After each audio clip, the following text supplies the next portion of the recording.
kalau seandainya mau dikerjain, ya rajuna tijaratan lan tabur, kata Allah Ta'ala.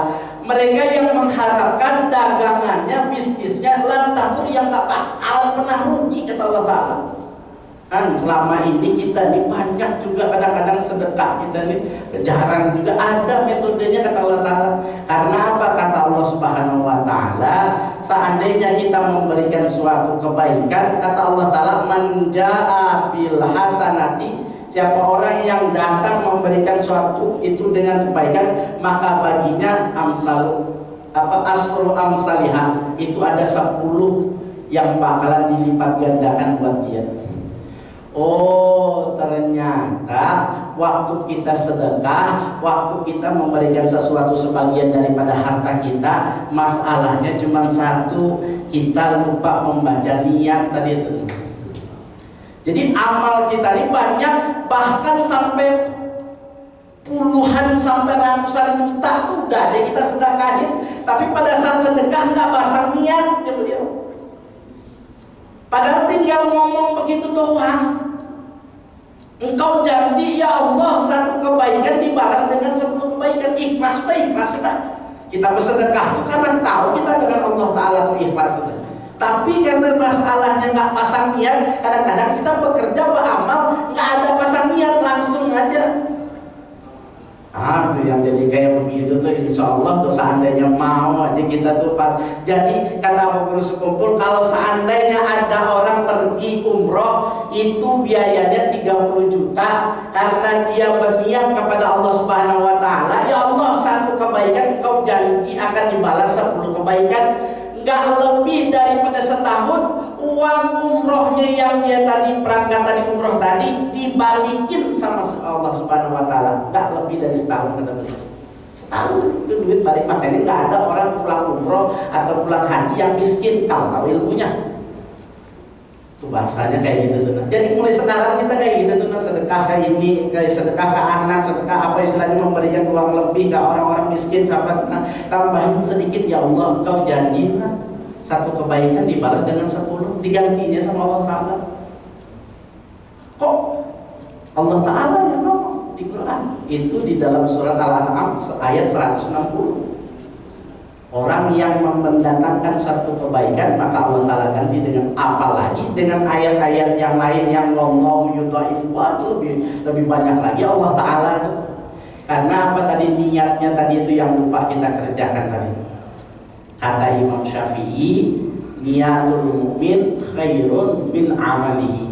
Niatnya seorang mukmin itu lebih baik daripada amalnya seseorang tadi. Jadi niat dulu. Bahkan kata Abu Guru pun dibilangnya waktu dari gurunya, guruku bilang qaddimin niat, kata beliau, qoblal amal, dulukan niat sebelum beramal. Jadi kita ini kadang-kadang beliau tuh banyak amal, banyak kita nih berbuat sedekah, berbuat baik, bangun masjid, bangun musola, bangun ini. Cuman kata beliau kadang-kadang lupa pasang niat. Bahkan duduknya kita ini di masjid ini pun terkadang kita lupa baca niat. Seandainya banyakin niat, kata beliau. Saya duduk di masjid ini karena iktikaf, dapat pahala iktikaf. Saya duduk di masjid ini karena meninggalkan maksiat, dapat kita pahala meninggalkan maksiat. Saya duduk di masjid ini supaya mendapat rahmat Allah. Nah, banyak-banyak kita mendengar karena niat itu yang bakal diberi pahala sama Allah Ta'ala. Nah kita ini kadang-kadang banyak amal, lupa pasang niat.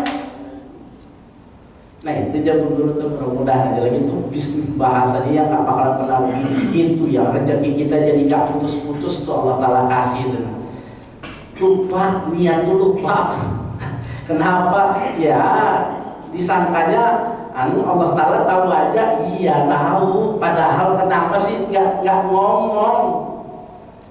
Waktu berdoa aja tuh saya diajarin sama guru tuh, ya Allah berikan saya rezeki. Ditegurnya sama guru saya, jangan bilang rezeki leka aja, kata beliau ini kalau doa sendiri. Kenapa? Pada saat kamu bilang rezeki itu rokokan rezeki, kata beliau.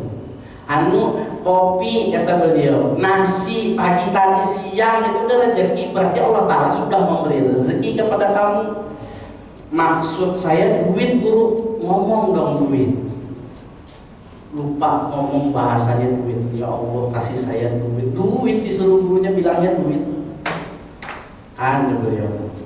Lihat kota guru sekolah sampai berdoa beliau aja diajarin tuh kan. Jari kelingking, jari tengah, jari manis sama jari tengah itu digabungnya sama guru sekolah.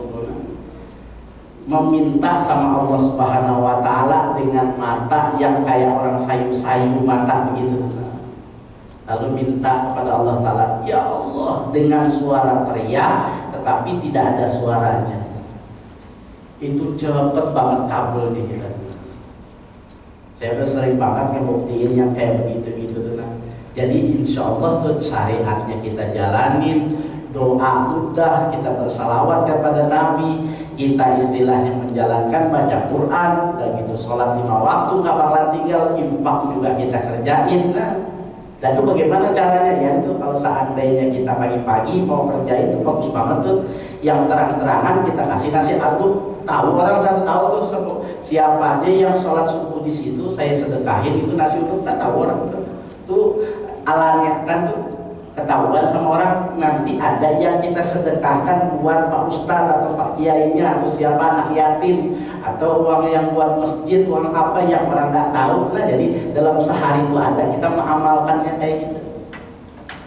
Jadi ada juga seperti itu diajarin sama beliau tuh dia guru sekumpul tuh. Jadi ada juga yang duitnya duluan, nanti baca Qurannya belakangan, nanti habis itu sholat. Ada juga kata beliau.